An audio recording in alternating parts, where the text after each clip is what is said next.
जब से यीशिन को पकड़कर चिंपांजी की मांग में वापस ले जाया गया है, यह स्थान जो कब एक परित्यक्त विमानवाहक पो था, अब एक चिंपांजी साम्राज्य में बदल गया है और इसका राजा गोरिल्ला सांग्याओ लाओ हेई है। उसके सभी लोग उसके गुलाम बन गए हैं। सौभाग्य से लाओ हेई अपने खोए हुए दोस्तों और मां से फिर मिल जाता है, जबकि लड़की एक केबिन में कैद है जहां उसकी मुलाकात एक और इंसान से होती है, एक बूढ़ा आदमी, एक इतिहासकार।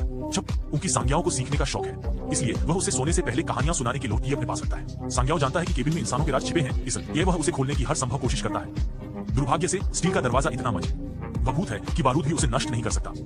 लेकिन चतुर लड़की एक बेहतर तरकीब निकालती है। वह शुरू में उस बूढ़े आदमी को ढूंढना चाहती थी। उन्होंने मिलकर स्टार अलायंस को उखाड़ फेंकने का काम किया, लेकिन दूसरा पक्ष बहुत पहले ही अपनी लड़ाकू भावना को चुका था। सितारों की राजकुमारी बनने के बाद लड़की को लाओ भी मिली, जो बदला लेने पर आमादा थी। उन्होंने रातों रात तट के पास एक बम लगाया, लेकिन बूढ़े आदमी को पता चल गया। उनकी योजना का खुलासा न हो, इसके लिए लड़की ने दांत पीसकर उस आदमी की गर्दन दबा दी, जिससे उसकी मौके पर ही मौत हो गई। इंसानों को एक दूसरे को मारते देख लाओ हेई की सांस अटक गई।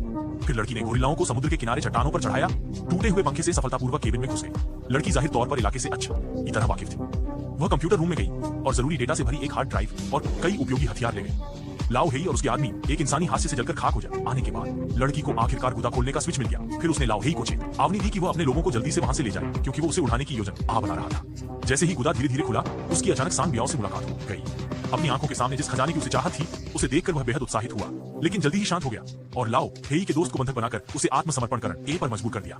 स्थिति को खराब देखकर लड़की ने गोली चला दी और सभी तारे डरकर पीछे हट गए। इस अवसर का लाभ उठाकर वह बाहर भागा और जल्दी से चकमक पत्थर से फ्यूज आ दिया।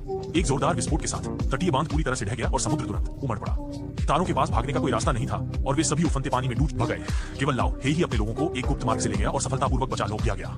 बाद में लड़की हार्ड ड्राइव को रेगिस्तान में एक उपग्रह अड्डे पर ले गई और दुनिया भर में बचे हुए मनुष्यों को सफलतापूर्वक ढूंढ निकाला। चीन की मदद से लाओ हेई ने सांग्याओ को भी सफलतापूर्वक मार डाला और तारा साम्राज्य का नया शासक बन गया।